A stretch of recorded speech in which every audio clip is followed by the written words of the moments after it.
विचार विमर्श गर्न यहाँ जुटेका छौँ। हाम्रो लागि यो जीवन मरणको सङ्घर्षसँग सम्बन्धित छ। त्यसकारण हामी अहिलेको परिस्थितिको मूल्याङ्कन गर्न र भएको के हो भन्ने कुराको जानकारी गराउन पनि हामी दुवैजना अध्यक्ष प्रवक्ता लगायत हामी यहाँ उपस्थित भएका छौँ। कमरेडहरू, म सुरुमा के भन्न चाहन्छु भने कतिपय मानिसहरूले हाम्रो पार्टीभित्र चलेको विवाद र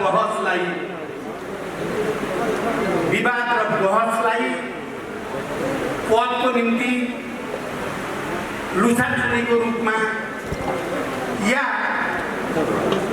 पक्ष विपक्षको चाहिँ तानातानको रूपमा व्याख्या गर्ने कोसिस भएको छ।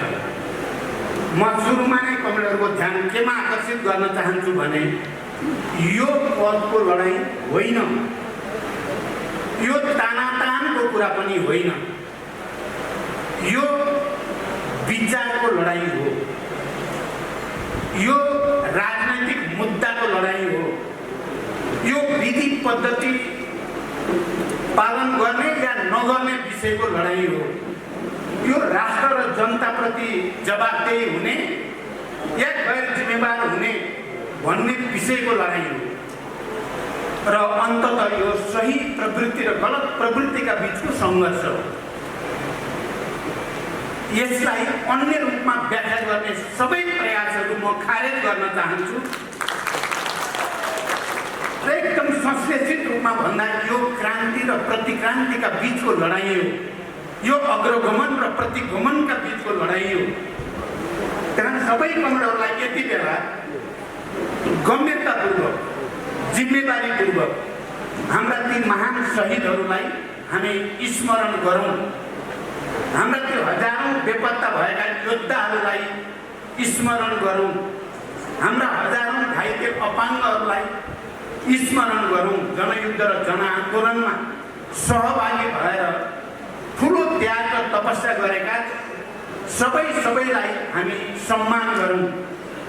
हाम्रा हिजो युद्धको मैदानमा जनमुक्ति सेनाको रूपमा लडेका ती योद्धाहरूलाई सम्मान गरौँ, स्मरण गरौँ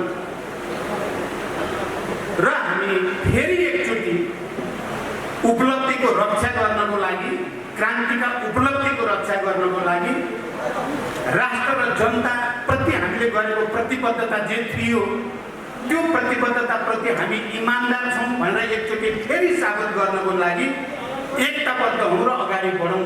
आजको आवश्यकता त्यही नै हो र हामीले देशभरि अहिले जे गरिरहेका छौँ त्यसै उद्देश्यका लागि गरेका छौँ।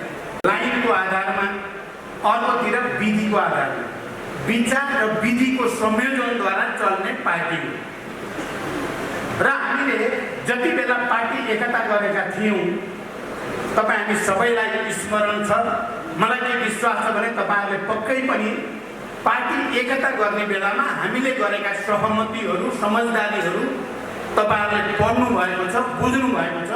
म खालि स्मरण गराउन चाहन्छु, त्यो एकता गर्दा हामीले प्रष्ट विचारलाई अगाडि राखेका छौँ।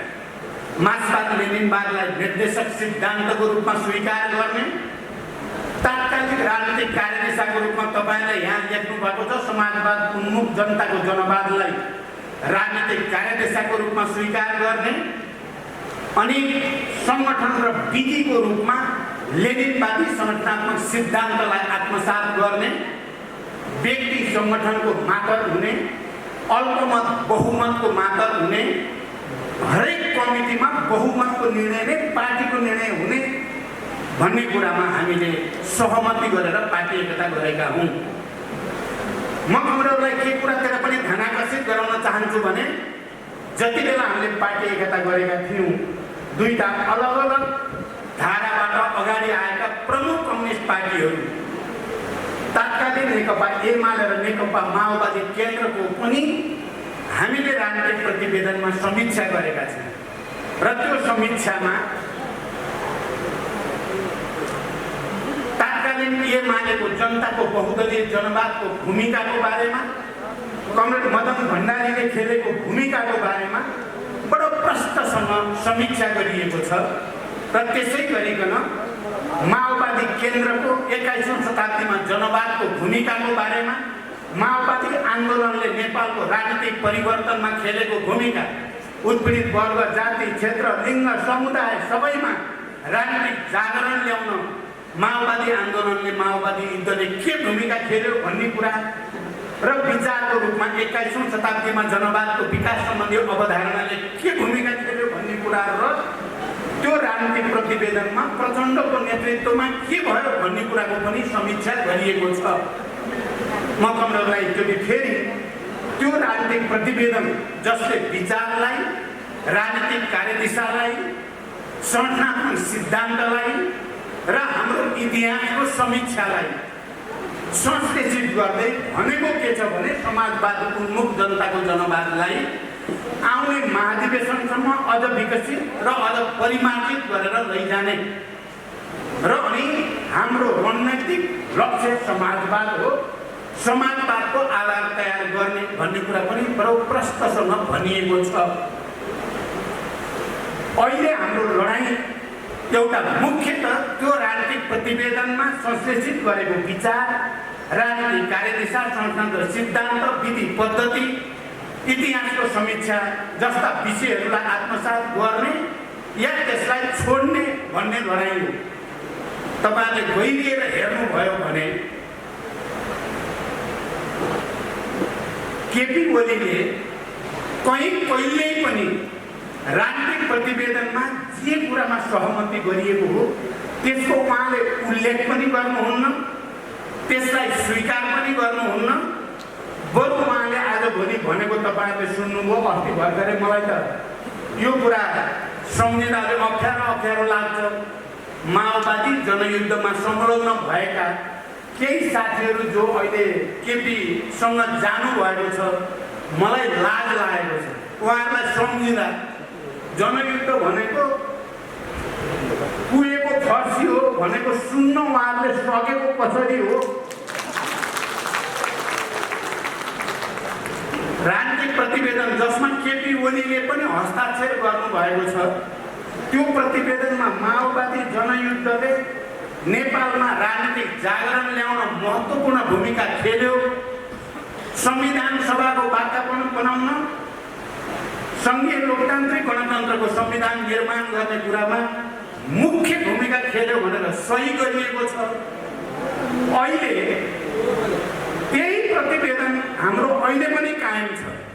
अनि उहाँले त्यो प्रतिवेदनको मर्म र भावना विपरीत बोल्दा ती साथीहरू जो अहिले प्रतिक्रान्तिको साक्षी भएर बस्नु भएको छ, जो अहिले प्रतिगमनको साक्षी बस्नु भएको छ, उहाँहरूको पनि त्यही भनाइ हो। म तपाईँ सबै कमरेडलाई प्रत्येकलाई त्यो प्रश्न सोध्नको लागि अपिल गर्न चाहन्छु।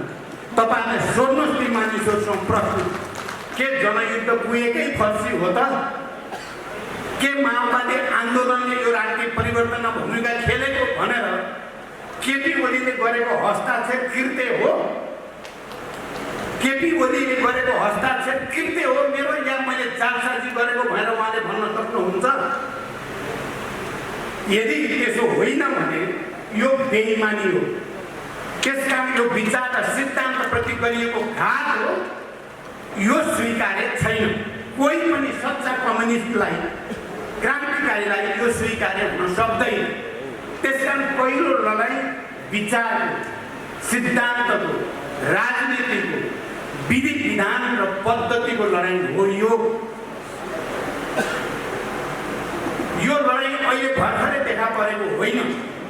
पार्टी एकता भएदेखि नै कहिले सुसुप्त रूपमा, कहिले निकै उग्र रूपमा यो लडाईँ चल्दै आएको थियो, चलिरहेकै थियो। र गत सालको केन्द्रीय समितिको बैठकपछि यो सङ्घर्ष अलि बढी बृहत रूपमा, अलि बढी तलसम्म चल्दै जान थाल्यो। केन्द्रीय समितिको बैठकपछि तपाईहरुलाई थाहा छ, गत सालको मार्चमा हामीले केन्द्रीय समितिको दोस्रो बैठक बसेका थियौँ। त्यो बैठकको अध्यक्षता मैले गरेको थिएँ। केपी ओली बैठकको सुरु र अन्तमा देखा गर्नु भएको थियो। बाँकी त्यो बैठक बडो सकारात्मक ढङ्गले र सफलतापूर्वक सम्पन्न भएको थियो र त्यसले पार्टी एकतालाई सुदृढ गर्न धेरै महत्त्वपूर्ण भूमिका खेल्दै थियो। तर त्यही सफलता केपी नजिकका साथीहरूको लागि असह्य भयो। चाहे उहाँहरू विक्षिप्त हुनुभयो र आफ्नो गुटको अलग्गै भेला गरेर त्यो भेलाबाट अब चाहिँ यो सिङ्गै पार्टीलाई प्रचण्डले कुनै न कुनै रूपमा आफ्नो ग्रिपमा लाने भयो। त्यसकारण उहाँले एउटा नयाँ नारा उचाल्नु भयो। म कमलको ध्यान यतापट्टि पनि विशेष रूपले जाओस् भन्ने चाहन्छु र अहिले पनि उहाँले त्यो प्रयास गरिराख्नु भएको छ। उहाँहरूले यो विचारको, विधिको, सिद्धान्तको, राजनीतिक कार्यदिशाको लडाइँ होइन, यसलाई पूर्व एमाले र पूर्व माओवादीको लडाइँ बनाउने कोसिस गर्नुभयो। कमलको ध्यान दिनु होला, पूर्व एमाले र पूर्व माओवादीको लडाइँ बनाउने र कमरेड माधव नेपाल, अध्यक्ष कमरेड माधव नेपाल, उहाँलाई भनियो रात दिन त्यो बैठकपछि तपाईँ हाम्रो अभिभावक, तपाईँ नै अब आउने महाधिवेशनको अध्यक्ष हो, तपाईँ नै अब आउने चुनावपछि प्रधानमन्त्री तपाईँ नै हो भनेर उहाँहरूले अभियान सुरु गर्नुभयो र यो लडाइँ सही र गलतका बिचको लडाइँ हो भन्ने कुरालाई डिरेल गर्ने र यसलाई पूर्व समूहको लडाइँ बनाउने निकै ठुलो कसरत उहाँहरूले गर्नुभयो। म कमरेड माधव कुमार नेपाललाई हार्दिकतापूर्वक सम्मान पनि भन्न चाहन्छु, धन्यवाद पनि भन्न चाहन्छु। कुनै गुलिया गोलीको पछाडि उहाँ लाग्नु भएन। सही र गलतका बिचको लडाइँमा उहाँले सत्यका पक्षमा दृढतापूर्वक उभिनु भयो र उहाँले पछाडि फर्केर इतिहासको चर्कालाई पछाडि फर्काउने प्रतिगमन कमरेडहरू एक ठाउँ मात्रै छैन। खाली सदन भङ्ग भयो र प्रतिगमन गरियो भन्ने मात्रै होइन, प्रतिगमन हरेक कदममा प्रतिगमन छ। उहाँले यो पार्टी एकतालाई पछाडि फर्काएर, तपाईँहरूले सुन्नुभयो, पछाडि फर्काएर समाजवाद उन्मुख जनताको जनवादको ठाउँमा उहाँले भन्न खोज्ने आफ्नो गुटबाट जनताको बहुदलीय जनवादको अभियान चलाउन खोज्ने। तपाईँहरूलाई थाहा छ, माधव नेपाल होइन, मलाई चाहिँ म त प्रत्यक्ष हेरेको छु कि प्रत्येक घटनाक्रम कदमलाई मैले हेरेको छु। जब परित्याग गर्ने माधव नेपाल होइन, केपी ओली नै हो। मदन भण्डारीको लाइन छोड्ने केपी ओली हो। म आधिकारिक रूपले, प्रमाणिक रूपले र दृढताको साथ भन्न सक्दछु, किनभने अन्तिम बैठक थियो पार्टी एकता अगाडि बढाउने सम्बन्धी, सरकार गठन सम्बन्धी बहस भएको थियो दुईटा पार्टीहरूको लाइनको विषयमा। माओवाद 21औं शताब्दीको जनवाद र जनताको बहुदलीय जनवादको बारेमा छलफल भएको थियो। कमरेड माधव नेपाल यहाँ हुनुहुन्छ। अहिले नै जब छोड्दा राम्रो हुँदैन कि कुनै तरिकाले कार्यक्रमको रूपमा मात्रै भए पनि राख्न पर्छ कि भन्दै हुनुहुन्थ्यो। माधवले यही हुनुहुन्छ, अहिले भन्नु होला तपाईँहरूलाई। हामीले भन्यो त्यो हुन सक्दैन। अहिले हामी पार्टी एकता गर्ने हो भने हामी पूर्व एमालेको सिद्धान्त र नीतिलाई निषेध गर्ने पक्षमा हामी छैन र पूर्व माओवादीको नीति सिद्धान्त र लाइनलाई पनि निषेध गरेर त एकता हुन सक्दैन। दुईटैलाई सम्मान हुनु पर्यो। कमरेड मदन भण्डारीको योगदानको पनि मूल्याङ्कन हुनु पर्यो, माओवादी आन्दोलनको योगदानको पनि सकारात्मक मूल्याङ्कन हुनु पर्यो। साझा एउटा सङ्क्रमणकालीन कार्यदिशा हामीले बनाउनै पर्छ भन्ने भयो। छलफल भयो। अन्तिममा केपी ओली र म बसेर छलफल गर्दा उहाँले मदन भण्डारी र जबज भन्ने कुरालाई छोडेर समाजवाद उन्मुख जनताको जनवादमा पहिला हस्ताक्षर गरेको केपी ओलीले नै हो। तपाईँले हिसाब राख्नु होला। अनि हामी दुवै पार्टीको एकताको आवश्यकता थियो। त्यसकारण अरू सबै साथीहरूले पनि समाजवाद उन्मुख जनताको जनवादलाई समर्थन गरेपछि त्यो अनुमोदित भयो र पार्टी एकता भयो। तर आज घटनाक्रमले के देखायो त? यहाँसम्म फर्केर हेर्दा के देखियो भने उहाँले जनताको जनवाद के अरे जनताको बहुदलीय जनवाद छोडेको, समाजवाद उन्मुख जनताको जनवादमा हस्ताक्षर गरेको, मदन भण्डारीको योगदानको बारेमा र माओवादी आन्दोलनको योगदानको बारेमा उच्च मूल्याङ्कन गरेको अन्तर्मनले होइन रहेछ, इमान्दारीका साथ गरिएको होइन रहेछ। त्यो केवल प्रधानमन्त्री प्राप्त गर्नको लागि मात्रै राजनैतिक सौदाबाजी गरिएको रहेछ। वैचारिक राजनैतिक अनैतिकता र बेइमानीको योभन्दा अर्को उदाहरण मैले नेपालको कम्युनिस्ट आन्दोलनको इतिहासमा देखेको छैन। यति ठुलो बेइमानी प्रधानमन्त्री प्राप्त गर्नको लागि मात्रै राजनैतिक सौदाबाजी। र अहिले तपाईहरुले हामीले देखेका छौं उहाँले पार्टीभित्र विवाद भएको, पार्टीभित्र बहस चलेको भन्ने नाममा, पार्टीभित्र विवाद भएको र चलेको नाममा उहाँले संसद भङ्ग गर्ने, संविधान मात्र आक्रमण गर्ने, प्रहार गर्ने काम गर्नुभएको छ। केको लागि? पार्टीभित्र त विवाद भइ नै राख्छ। पार्टी भनेकै विवाद हुने संस्थाको नाम हो। विवाद भएन भने पार्टी नै हुँदैन। जब पार्टीमा विवाद हुन छोड्छ पार्टी आवश्यकै हुँदैन समाजमा। पार्टी चाहिँदैन, त्यो साम्यवाद हो। साम्यवादमा पार्टी चाहिँदैन, पार्टी हुँदासम्म विवाद हुन्छ। म तपाईहरुलाई थाहा छ दुईचोटि प्रधानमन्त्री भए, दुवैचोटि प्रधानमन्त्री छोडे। पार्टी प्रधानमन्त्री हुनको लागि पार्टी विभाजन गर्न नि परेन, प्रधानमन्त्री छोड्दाखेरि पार्टी विभाजन गर्न पनि परेन। विभाजन अरु नै कारणले भयो। माधवले प्रधानमन्त्री हुनुभयो, प्रधानमन्त्री छोड्नुभयो, पार्टी त विभाजन भएन। म प्रधानमन्त्री ज्याङ्गै छोड्दिन, पार्टी जेसुकै होस् भने त माधवजीले पनि त्यति बेला पार्टी फुटाउनु पर्छ। एक कमरेड झलनाथ खनाल उहाँ प्रधानमन्त्री हुनुभयो।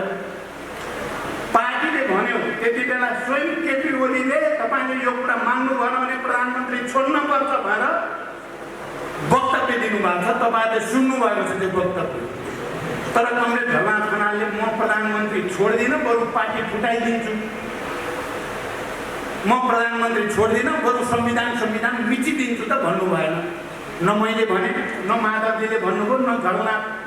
किनकि हामी यहाँ अहिले तीनटा पूर्व प्रधानमन्त्री छौं, सचिवालयमा उप प्रधानमन्त्री छौं। हामीले त्यसो त गरेनौं। पार्टीभित्र विवाद भइरहेछ। पार्टीमा को विधान छ, पार्टीको विधान अनुसार पार्टीले आफ्नो निर्णय गर्छ। विधानमा के भनेको छ मैले अहिले पनि भने, बहुमतको निर्णय पार्टीको निर्णय हुनेछ। त्यो एउटा विधानको एउटा धारा मात्र होइन, एउटा शीर्षकै छ, अध्याय नै छ। बहुमतको निर्णय पार्टीको निर्णय हुनेछ, जसमा केपी ओलीको पनि हस्ताक्षर छ। तपाईले थाहा पाउनुभयो सचिवालयमा उहाँको बहुमत रहेन, स्थायी समितिमा उहाँको बहुमत रहेन, बरु धेरै नै कमजोर देखिनु भयो। झन्डै 2 तिहाई बहुमत हामीले कमान्ड गर्यौं स्थायी समितिमा। केन्द्रीय समिति तपाईहरुले देख्नुभयो 2 तिहाई भन्दा बढी सदस्यको हामीले कमान्ड गरेका छौं। यो जान्नको लागि ठुलो विद्वान हुन पर्ने केही पनि कुरा छैन। पार्टी विधान अनुसार हामी केमा थियौं भने, यदि केपी ओलीले आफ्नो गल्ती कमजोरी सच्याउन तयार हुनुहुन्न भने तपाईहरुले हेर्नुभयो 19 पृष्ठ लामो प्रस्ताव, त्यसको अन्तिममा भनिएको छ उहाँले राष्ट्र र जनताको अहितमा धेरै काम गर्नुभयो।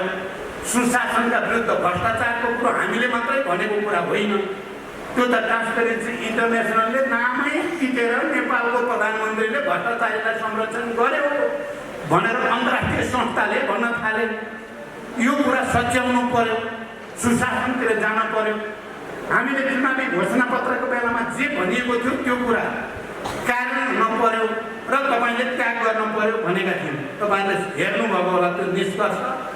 तपाईले त्याग गरेर मात्रै पार्टी एकतालाई रक्षा पनि गर्न सकिन्छ, सरकारलाई पनि आउने 2 वर्ष राम्रोसँग लान सकिन्छ भन्ने स्पिरिटको साथ हामीले प्रस्ताव प्रस्तुत गर्यौं। पार्टीभित्रको छलफलमा केन्द्रीय समितिको बैठक उहाँ समेतको सहमतिले तोकिएको थियो। स्थायी समितिको बैठक चलिरहेकै थियो। अघि कमरेड नारायण काजी श्रेष्ठले यो सम्बन्धी धेरै कुरा भनि पनि सक्नु भएको छ। म त्यतापट्टि धेरै जानुपर्ने लागेको पनि छैन। मेरो ध्यान कहाँनिर छ त भने पार्टी केन्द्रीय समितिको बैठकले पक्कै पनि उहाँलाई अध्यक्षबाट र प्रधानमन्त्रीबाट तपाईले छोड्नुपर्छ अब भन्थ्यो। त्यो तयारी थियो। म तपाईहरुलाई बडो प्रश्नसँग भन्न चाहन्छु, थिएन भनेर जालझेलको भाषा केपीले बोल्न सक्नुहुन्छ, हामी बोल्न सक्दैनौँ। हामी जे सक्यो हो त्यही भन्ने हो। पक्कै पनि उहाँले गल्ती नसच्याउने हो भने केन्द्रीय समितिको बैठकको बहुमतले उहाँलाई दल नेताबाट हटाउने र चाहिँ अध्यक्षबाट हटाउने कुरा गर्न सक्थ्यो, गर्ने तयारी थियो। तपाईहरुलाई के लाग्छ? केन्द्रीय समितिको बैठकले केपी ओलीलाई या त गल्ती सच्याउ, पश्चाताप गर, राष्ट्र र जनताप्रति कोभिड-19 को बेलामा शुद्ध भ्रष्टाचार भयो भन्ने कुराको छानबिन गर, भ्रष्टाचारीलाई संरक्षण गर्ने काम भयो भनेर अन्तर्राष्ट्रिय सङ्घ संस्थाले भनेका छन्, त्यसको छानबिन गर्न तयार हो, पश्चाताप गर। होइन भने चाहिँ तिमीले जिम्मेवारी छोडिदिनु पर्ने हुन्छ भन्नेवाला थियो केन्द्रीय समिति। त्यो प्रस्ताव जो पेश गरिएको थियो त्यसको स्पिरिट त्यही नै थियो। तर पार्टीभित्र अल्पमतमा परे भन्दैमा, पार्टीभित्र सचिवालयमा बहुमत रहेन, स्थायी समितिमा बहुमत रहेन, केन्द्रीय समितिमा बहुमत रहेन भन्दैमा अनि पार्टी विभाजनै गरिदिने, संविधान कुल्चेर हिँड्ने, संविधानलाई निर्ममतापूर्वक प्रहार गर्ने, संसद भङ्ग गर्ने राइट कहीँ छ? न संविधानमा, न कानुनमा, नैतिकता, न राजनीतिक परम्परा कहीँ छ? हामीले अहिले प्रश्न गरिरहेका छौँ भने यो विषय पनि अब प्रश्न भइसकेको छ। लामो 46 सालको ऐतिहासिक जनआन्दोलन पछिका अनुभवहरूको साथ खिचेर नै संविधानमा संसद भङ्ग गर्ने विशेषाधिकार प्रधानमन्त्रीलाई नदिने कुरा धेरै दिनको बहसपछि हामी सबैले सर्वसम्मत रूपमा गरेको कुरा हो। अहिले त्यसमाथि प्रहार के भनेर गरियो? पार्टीभित्र विवाद भयो भनेर। पार्टीभित्रको विवादलाई समाधान गर्ने पार्टीकै वैधानिक प्रक्रिया छ, पार्टीकै आधिकारिक प्रक्रिया छ। अनि संसदभित्र पैदा हुने समस्याहरूको समाधान गर्ने संसदको आफ्नै मान्यता छ, संविधानको मान्यता छ, ऐन कानुनहरू छन्, नियमावलीहरू छन्, त्यसअनुसार चल्छ। पार्टीभित्र विवाद भयो भनेर जनताले, सार्वभौम नेपाली जनताले चुनेर पठाएको सार्वभौम संस्था संसदमाथि प्रहार गर्ने कहीँ कतै मिल्छ त? यसको जवाब छैन। अघि नै यहाँ कुरा आइसकेको छ, उहाँहरूले जवाब दिन सक्ने ठाउँै छैन, कहीँ कतै बोल्ने ठाउँै छैन। तर पनि पद र पावर बलमा मानिसहरूलाई धम्क्याउने, तर्साउने अनेक किसिमका हदबन्दाहरू उपयोग भइरहेको तपाईँहरूले देखेका छन्। मैले अघि भने उहाँहरूको प्रतिगमन खालि संविधानको भावना र मर्ममाथि प्रहार गर्नेमा मात्र होइन, पार्टी एकताको मर्म र भावनामाथि प्रहार गर्ने, पार्टी एकताका बेलामा बनाइएका हाम्रा मूल्य मान्यतामाथि प्रहार गर्ने हरेक ठाउँमा प्रतिगमन मात्रै। म चुनौती दिएर भन्न चाहन्छु कमरेड केपी ओलीलाई, तपाईँ खण्डन गर्न सक्नुहुन्छ या हास्य व्यङ्ग गरेर मान्छेलाई प्रहसन गराएर दुनियाँलाई उल्लु बनाउन सक्ने भन्ने ठान्नु भएको छ तपाईँले? जनतालाई भेडा बाख्रा ठान्नु भएको छ तपाईँले? त्यो हजारौं शहीदहरूको बलिदान र हजारौं योद्धाहरूको त्याग तपस्यालाई तपाईँले ठट्टा ठान्नु भएको छ। तपाईँ हो गणतन्त्र सम्भव छैन नेपालमा भन्ने तपाईँ हो, हामी होइन। समावेशी समानुपातिक चाहिँदैन भन्ने तपाईँ हो, हामी होइन। नेपाली जनता होइन, कोही पनि पार्टीका नेताहरू होइन। तर तपाईँलाई स्वामित्व भएन, अपनत्व भएन भनेर राष्ट्र र जनतामाथि घात गर्ने छुट तपाईलाई जनताले दिन सक्छ, इतिहासले दिन सक्छ? हाम्रो प्रश्न छ। अहिले हाम्रो यो पार्टीमा झन्डै 70% केन्द्रीय समिति हामीसँग छ, हामीले कमान्ड गरेका छौँ। हिजो मात्रै अध्यक्ष कमरेड माधव र म हामी दुवैजना अध्यक्ष निर्वाचन आयोगमा गयौँ र हामीले विगतको नजिर र सन्दर्भहरू समेत अहिलेको विशिष्ट अवस्था र हाम्रो पार्टीको स्थितिको बारेमा फेरि एकचोटि सविस्तार त्यहाँ कुरा राख्यौँ र हिजो हामीलाई के विश्वास भएको छ, म चाहिँ के विश्वास लिएर निक्लेर मलाई लाग्छ कमरेड माधव नेपाल पनि र हामी जो त्यहाँ थियौँ कि निर्वाचन आयोगले अन्ततः निष्पक्ष गर्छ भन्ने विश्वास लिएर आएका छौँ। के विश्वास लिएका छौँ भने नेपाल कम्युनिस्ट पार्टी नेकपा हाम्रै हुन्छ, सूर्य चिन्ह हाम्रै हुन्छ। तपाईँ देखेर दुनियाँको कुनै तागतले त्यसलाई हामीबाट खोज्न सक्दैन। खोज्यो भने आँधी हुरी बतास हुन्छ नेपालमा, कसैले रोक्न सक्दैन। तर हिजो हामीले कुरा गर्दा निर्वाचनका प्रमुख आयुक्त र आयुक्तहरू यो विषयमा गम्भीर भएको नै हामीले पायौँ। तर केपी ओलीका मान्छेले जनतालाई भ्रम दिन फेरि हप्काएर पठायो भने हामी अहिले हाँस्दै आएको थियौँ। अहिले माधवजी र म हामीलाई त हप्काएर पो पठाएर हिजो भएको छलफल कुराकानी र त्यसको भावना र अनुभूति हामीले बुझेका छौँ। त्यस कारण तपाईँहरू ढुक्क भयो भने के साथीहरूलाई नाम के हुन्छ, सूर्य चिन्ह के हुन्छ भन्ने कुराले अलिअलि चाहिँ के गर्ने भन्नुभएको छ अरे।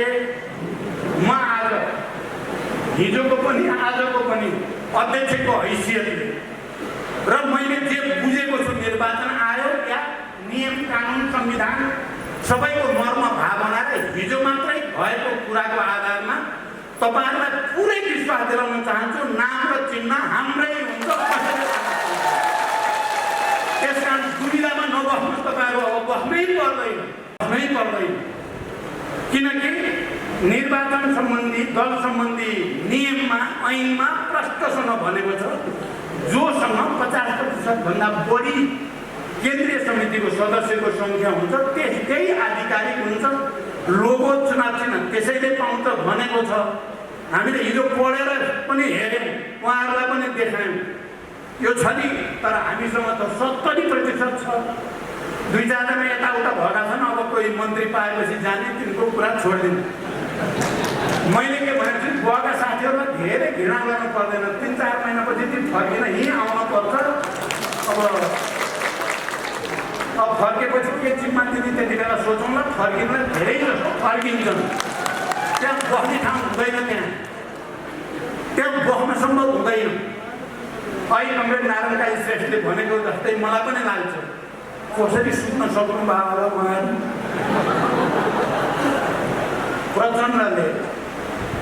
प्रचण्डको उदारताको कारणले, प्रचण्ड अलि भावुक अलि लचिलो भएको कारणले सडकमा एक्लै लुख्रु हिँडे मान्छेलाई थाई समितिमा पुर्याइदिएँ मैले।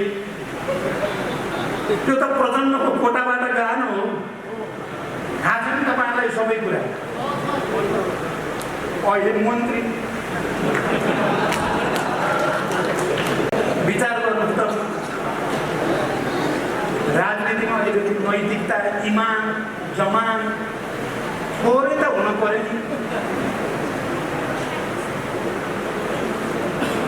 तर पनि मलाई फेरि रिस राग चाहिँ हुँदैन। आउँछन् भोलि ती साथीहरू, आएपछि म फेरि ग्रुपको भित्र हालिहाल्छु। म ती साथीहरूलाई अब सुत्नुहोस् राम्रैसँग भन्न चाहन्छु। जति दिन भयो नि मन्त्री हुनुभएको छ, फेरि लाज मान्नु पर्दैन। मूल घरमा फर्किँदाखेरि बिहान रिसाएर हिँडेका छोराछोरी दिनभरि कता कता भुतारिएर बेलुका आएपछि आमा बाउले चाहिँ आफ्नै छोराछोरीलाई बुझ्दै खान्छ।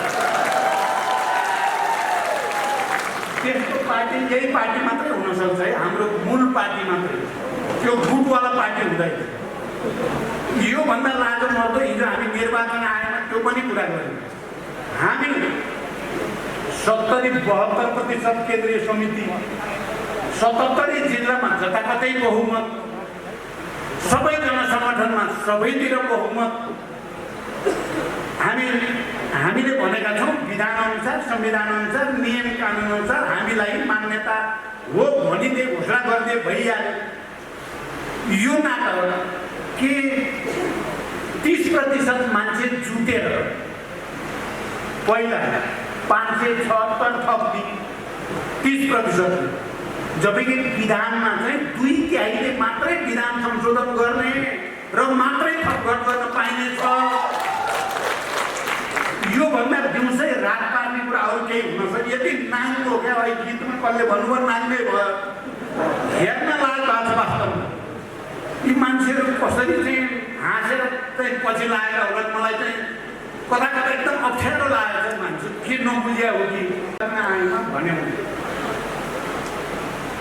100 जना बसेर 441-45 जनाको केन्द्रीय समितिमा 100 जना बसेर पहिला 576 आफैले बनाउने, अहिले 576लाई 1199 आफैले बनाउने, अनि त्यो 1199लाई 1501 आफैले बनाउने, अहिले 1501लाई नै 2501 बनाउँदैछन् भन्ने सुनेको छु मैले भनेको छु केपीजी यहाँ पनि फस्नु भयो, नराम्रोसँग दलदलमा फस्नु भयो। उहाँ अब निक्लिने चान्स छैन, सम्भावना छ, किनभने उहाँले विधान मिच्नुभयो। मैले भनेको छु जति बेला उहाँले पार्टी एकताको बेलाको राजनीतिक प्रतिवेदन र विधानको व्यवस्थालाई मिच्नुभयो, उहाँले हार्नुभयो। हामीले त्यही राजनीतिक प्रतिवेदन र विधान अनुसार जानुपर्छ भएर हामी लडिरहेका छौँ, हामीले जितेका छौँ। जति बेला उहाँले संविधानको व्यवस्थालाई कुल्चिनु भयो, उहाँले हार्नुभयो। जति बेला हामी सडकमा फेरि सङ्घीय लोकतान्त्रिक गणतन्त्रको रक्षाको लागि, संविधानको रक्षाको लागि, लोकतन्त्रको रक्षाको लागि, आन्दोलनको उपलब्धिको रक्षाको लागि हामी सडकमा छौँ, हामीले लडाइँ जितेका छौँ। अब केही दिनको मात्रै कुरा बाँकी हो। तपाईँलाई लाग्छ होला, मैले भने निर्वाचन आयोगमा त म चाहिँ 100% विश्वस्त छु। मैले तपाईँहरूलाई पनि विश्वास दिलाउन मैले अपिल गरेँ तपाईँहरूलाई, ढुक्क हुनुहोस्, हाम्रै हुन्छ, अर्को हुनै सक्दैन।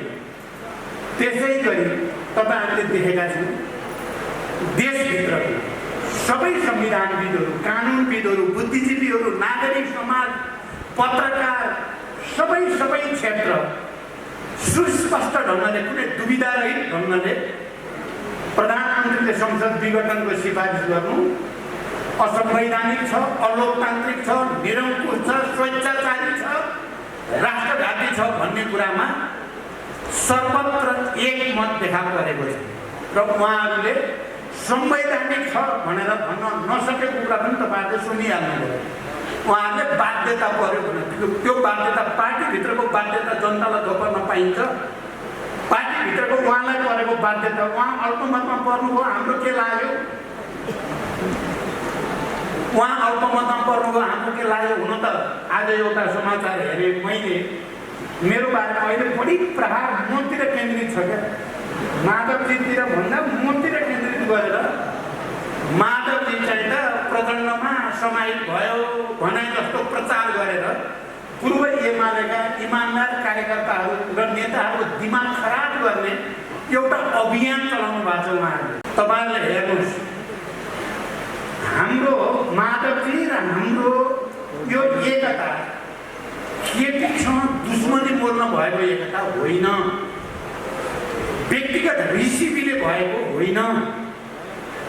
माधवजी र म हामी दुईटा अध्यक्षकै कुरा गर्नुहुन्छ भने पञ्चायत विरोधी आन्दोलन 39-40 सालपछिबाट 46 सालको आन्दोलनसम्म हामी लगातार सहकार्यमा पञ्चायत विरोधी आन्दोलनमा लगातार छलफलमा भएका नेताहरू मध्ये हौँ। तपाईँलाई सम्झना होस्, हामी कहिले त्यति बेला म मसालको नेता थिएँ, उहाँ मालेको नेता हुनुहुन्थ्यो। पञ्चायत विरोधी आन्दोलनलाई सशक्त बनाउनको लागि हामी लगातार कहिले उहाँको आयोजनामा, कहिले मेरो आयोजनामा वर्षौँ मिटिङ हुन्थे, वर्षौँ। एउटा त्यो सम्बन्ध छ हाम्रो, तपाईँहरू सम्झिनु होला।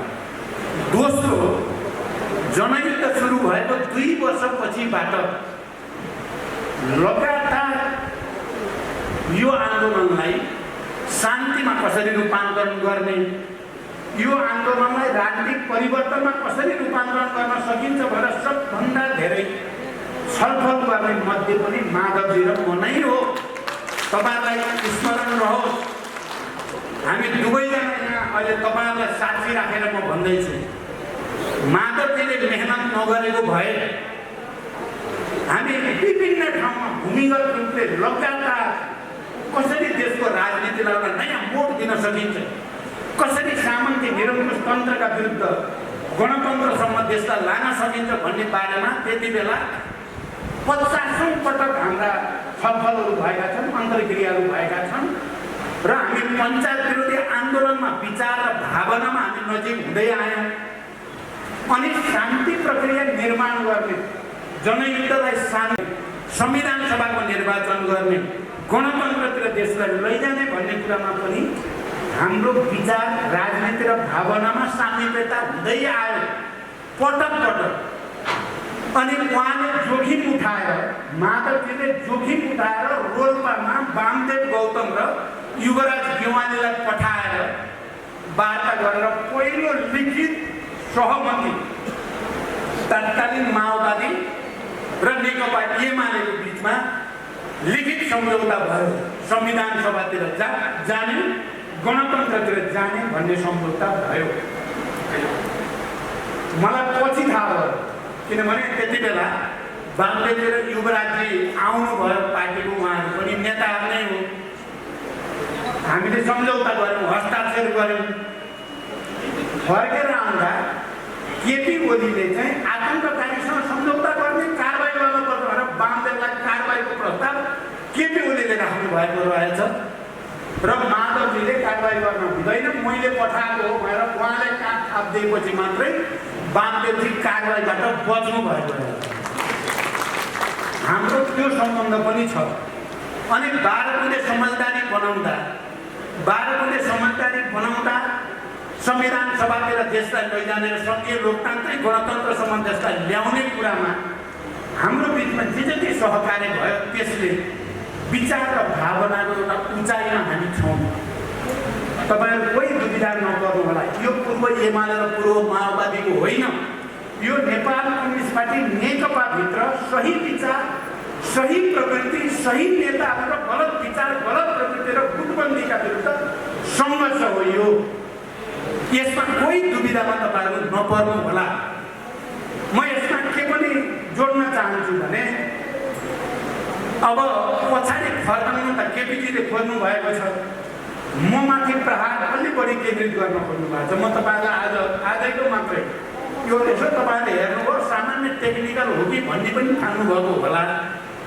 हामीले अहिले दुईटा अध्यक्ष भएपछि सुरुमा एकताको बेलामा दुईटा अध्यक्ष, एउटा 1 नम्बर एउटा 2 नम्बर भन्ने सहमति होइन, दुईटै बराबरी भन्ने सहमति हो। 75 फागुन 3 गते गरिएको पार्टी एकता र त्यति बेला गरेको सहमतिमा केपी ओली 1 नम्बर, प्रचण्ड 2 नम्बर भन्ने सहमति होइन। दुवैजना अध्यक्ष, दुवैको हैसियत बराबरी हुने र जसले बैठकको अध्यक्षता गर्छ त्यसको नाम 1 नम्बरमा लेख्ने माइनटमा, मैले अध्यक्षता गरेको बेलामा मेरो नाम 1 नम्बरमा, केपी ओलीले अध्यक्षता गरेको बेलामा केपी ओलीको नाम 1 नम्बरमा भन्ने हो सहमति। तर पछि केपीजी भएको सहमतिबाट पछि हट्नुभयो, तर त्यति बेला झगडा गरेर पछि हट्नुभएको होइन। सायद झगडा गरेर हटेको भए म मान्दैन थिएँ।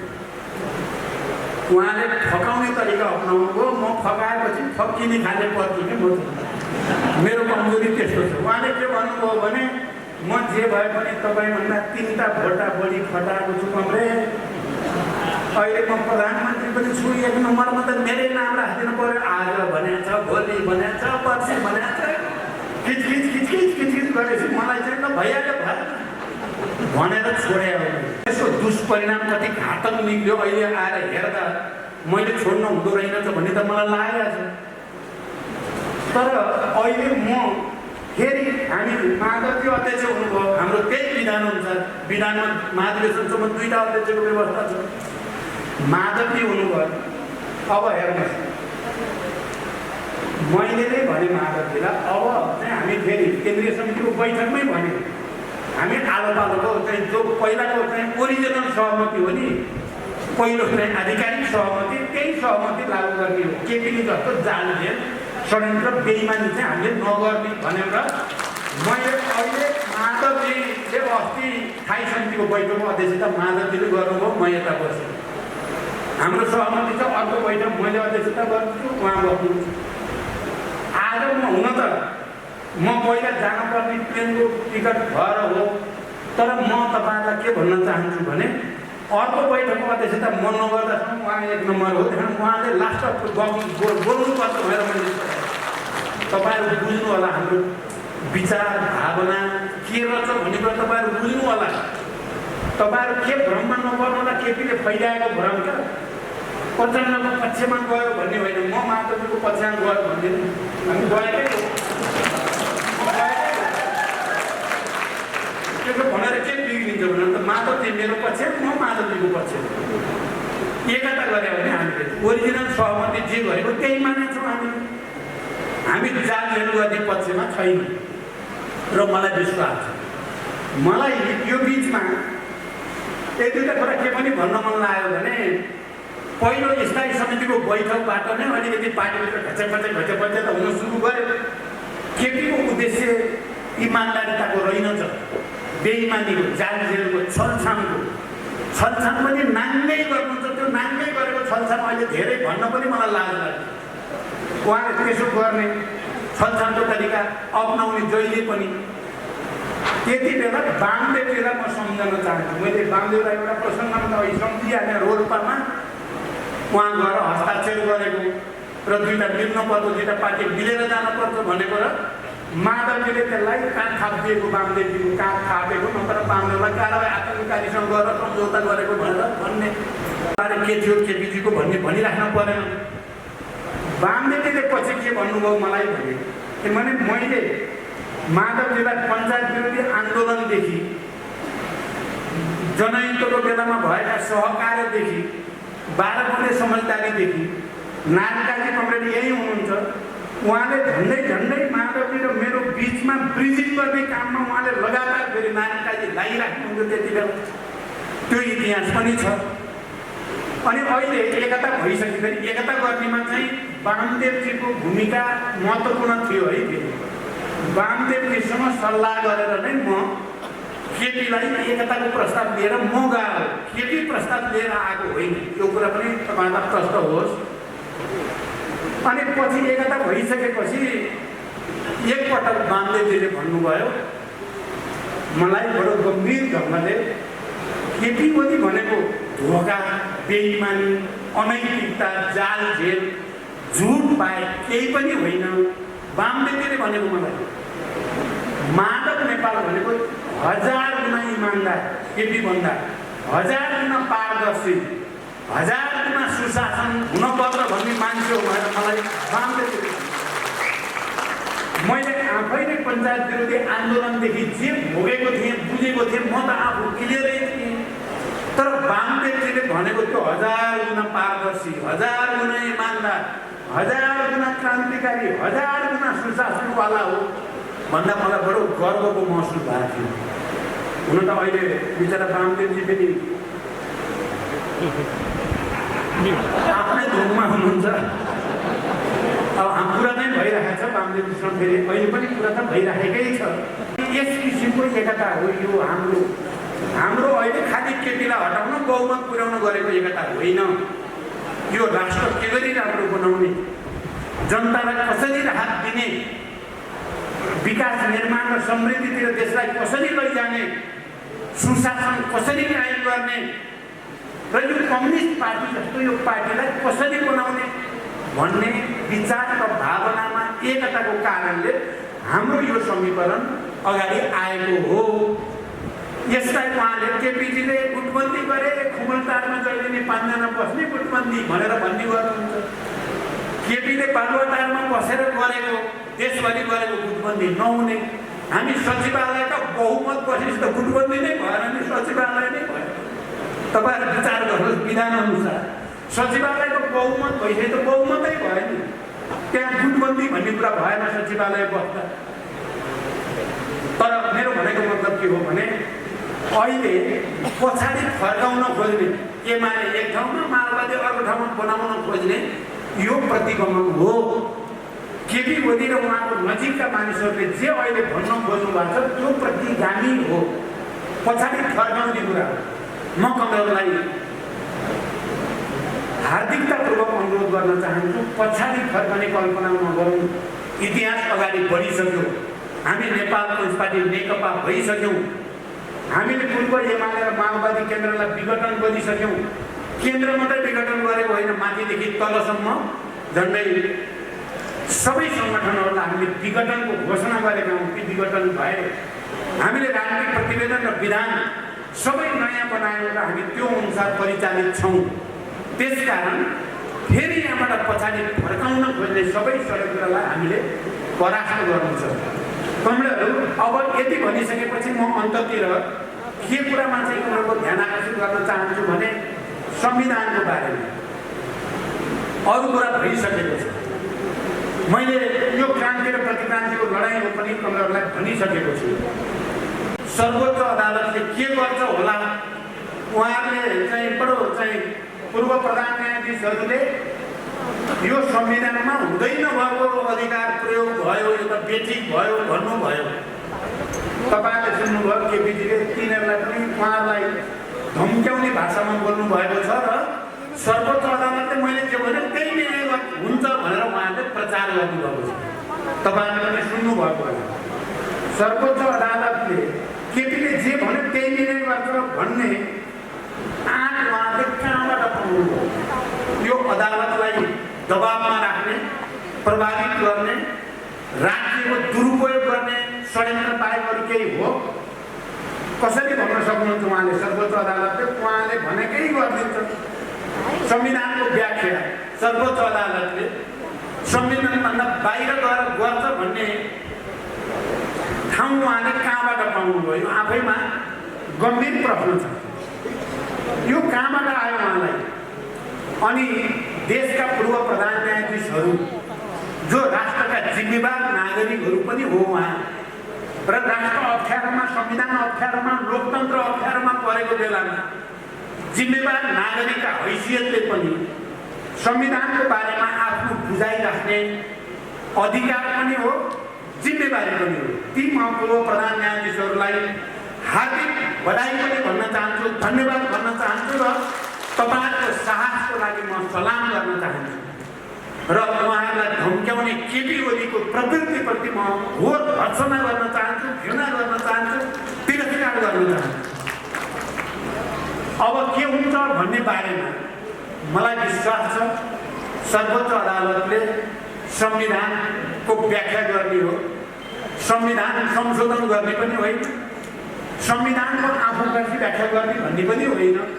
संविधानमा जुन अक्षर लेखिया छ, जुन भावना छ, त्यहाँ मर्म छ संविधानको, त्यसैको व्याख्या गर्ने हो। त्यसकारण सर्वोच्च अदालतले अन्ततः संविधानमा हुँदैन भएको कुरा प्रधानमन्त्रीले भनेको कुरा गर्छ भन्ने मलाई पटक्कै विश्वास छैन। त्यो एउटा कुरा भने मैले बुझेको अर्को कुरा पनि म कमरेडहरूलाई भन्छु। मलाई के विश्वास छ भने सर्वोच्च अदालतले संसद पुनर्स्थापना गर्छ भन्ने कुरामा पुरै विश्वास छ। यो विश्वास पनि त्यत्तिकै काल्पनिक आधारमा भनेको होइन। धेरै धेरै मानिसहरूसँगको अन्तर्क्रिया, संविधानविदहरूसँगका कुराकानी, न्यायाधीशहरूकै अभिव्यक्तिहरू सबै सुनेर म भन्दैछु, तपाईँहरू ढुक्क हुनु होला, संसद पुनर्स्थापना भइसक्यो र सर्वोच्च अदालतले संविधानको सही व्याख्या गर्छ। सही व्याख्या गर्ने बित्तिकै संसद पुनर्स्थापना हुन्छ। अब यदि त्यसो गर्न ढिलाइ भयो या अन्यथा भयो भने सबभन्दा ठुलो अदालत भनेको जनताको अदालत नै हो। त्यहाँ जनताको अदालत हिजो तपाईँ हामी कल्पना गरौँ, 12 बुँदे समझदारी हामी गर्दै थियौँ। गिरिजा प्रसाद कोइराला हुनुहुन्थ्यो त्यति बेला, हामीहरू थियौँ सबै। संसद विघटन भएको कति वर्ष भएको थियो अरे? 7-8 वर्षपछि भइसकेका थियो। 7-8 वर्षपछि संसद पुनर्स्थापना भयो। हुन त गिरिजाबाबु जस्तो बुढो मान्छे त्यति बेला रत्न पार्कमा 200-400 मान्छे लिएर बस्ने र पुलिसले लछार पछार पारेर लाठीचार्ज गरेर उहाँको टाउको पनि फुटेको दृश्य पनि तपाईँले देख्नुभएको होला। तर अन्ततः सत्यको त जित भयो नि त। अन्ततः त संसद पुनर्स्थापना भयो। हामीलाई विश्वास छ कि संसद पुनर्स्थापना अदालतकै फैसलाबाट हुन्छ। तर हामी त्यो अदालतप्रति भरोसा गर्दै जनताको अदालतलाई पनि जागरुक बनाउने ऐतिहासिक आवश्यकता महसुस गर्छौँ। जति बेला म तपाईँहरूलाई भन्न चाहन्छु, जति बेला हामीले 19 पृष्ठ लामो प्रस्ताव लेख्यौँ र केपीको निरङ्कुशतावादी, स्वेच्छाचारी, व्यक्तिवादी, गुटवादी, षड्यन्त्र गर्ने शैली, भ्रष्टाचारी यो सबै प्रवृत्तिका विरुद्ध जिहाद छेड्यौँ। हामी 5 जनाले नै सामूहिक रूपमा चाहिँ प्रहार गरेकै हो र त्यो प्रहार गर्नुपर्ने ऐतिहासिक आवश्यकता महसुस भएरै गरे हो। मलाई ठ्याक्कै कमरेलाले जित दिनुभएको छ। मैले त्यो पनि हेरेको छु।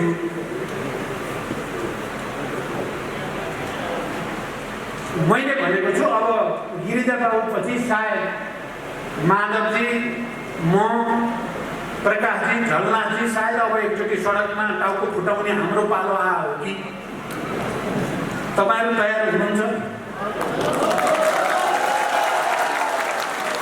मलाई भन्नुहुन्छ भने यो हामीले अन्यायका विरुद्ध, अत्याचारका विरुद्ध, स्वेच्छाचारिता र निरङ्कुशताका विरुद्ध फेरि एकचोटि विद्रोह गर्नुपर्ने, फेरि एकचोटि क्रान्तिको नेतृत्व गर्नुपर्ने।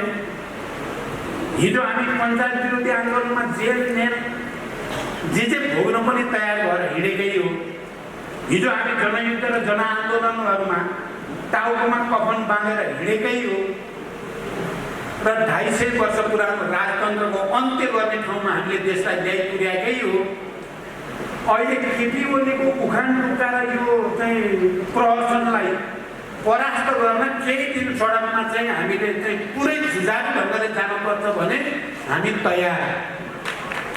मैले त यो प्रस्ताव तयार पार्दै गर्दा कता कता फेरि एकचोटि विद्रोह गरेको अनुभूति भएको छ। तपाईँहरूले एउटा कुरा सुन्नु भएको छ, हिजो केन्द्रीय समितिको बैठकपछि केपीजी मसँग त्यत्तिकै मैले केही नराम्रो नगर्दा पनि रिसाएर मेरो कुर्सी हटाएको भन्ने त सुन्नु भएको छ तपाईँले। माधवले भन्ने गर्नुहुन्छ, अहिले पनि भन्नु होला, त्यसरी कुर्सी हटाएर यतापट्टि लगेको भए त मैले त कुर्सी बोकेर केपीलाई जम्ता भन्थेँ।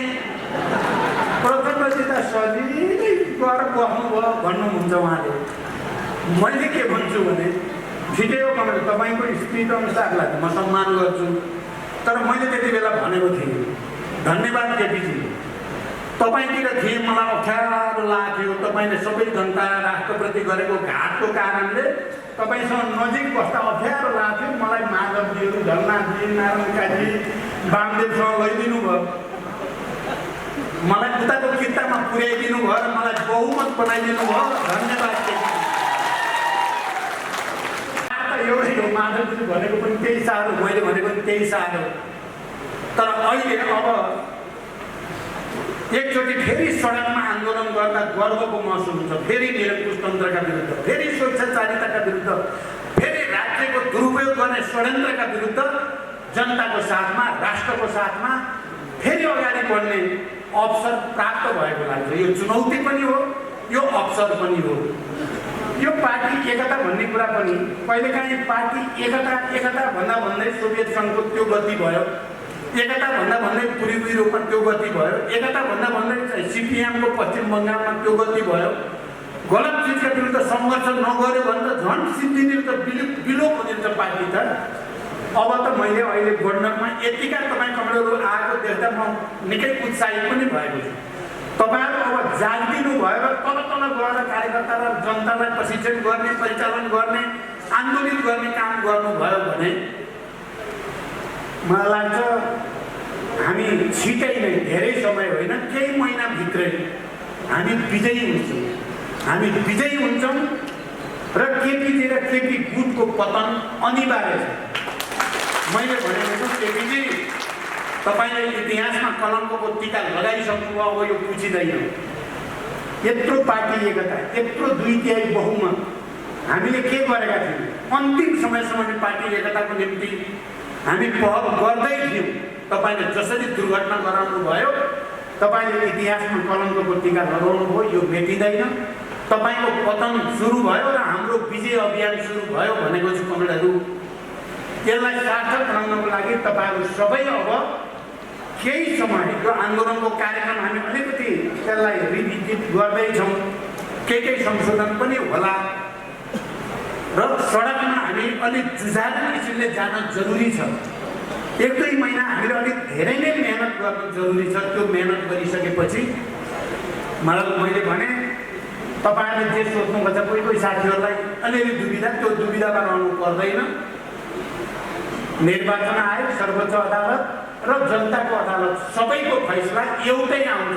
संसद पुनर्स्थापना, नेपाल कम्युनिस्ट पार्टी नेकपा, यसलाई मान्यता यही आउँछ। तर त्यसको निम्ति तपाईँ हामी जागरुक हुन जरुरी छ, तपाईँ हामी एक ढिक्का हुन जरुरी छ। हामी विचारको आधारमा, सङ्गठनको भाव सिद्धान्तको आधारमा, राजनीतिक कार्यदिशाको आधारमा र इतिहासका अनुभवका आधारमा हामी एक ढिक्का, किनभने हामीले केपीलाई विरोध गरेको मात्रै होइन, यो हामीलाई साँचो अर्थको कम्युनिस्ट पार्टी बनाउने प्रक्रिया पनि हो। यो बहस हामी आफैभित्र फोहोर मैला अलिअलि जम्मा भएको छ, त्यो आफैभित्रको फोहोर मैला सफा गर्ने कुरा पनि हो यो अभियान। यो पनि बुझ्नु होला, खालि केपीलाई गाली गरेको नसम्झिनु होला। यो हामीभित्रको फोहोर मैला सफा गर्ने सङ्घर्ष पनि हो। यो हामीले आफै नै कमजोरीमाथि प्रहार गरेका छौँ। त्यसकारण तपाईँहरू पनि यही भावनाको साथ सङ्घर्षमा, सङ्गठन परिचालनमा, तलसम्म जनता परिचालनमा एकजुट भएर लाग्नुहोस्। मैले छ्याङ्गै देखाएको छु, हामीले जितिसकेका छौँ। अब केही दिनको र केही समयको मात्रै कुरा हो, हामी जित्छौँ। यही अपिल तपाईँहरूलाई गर्दै म बिदा हुन्छु। धन्यवाद। अभिवादन।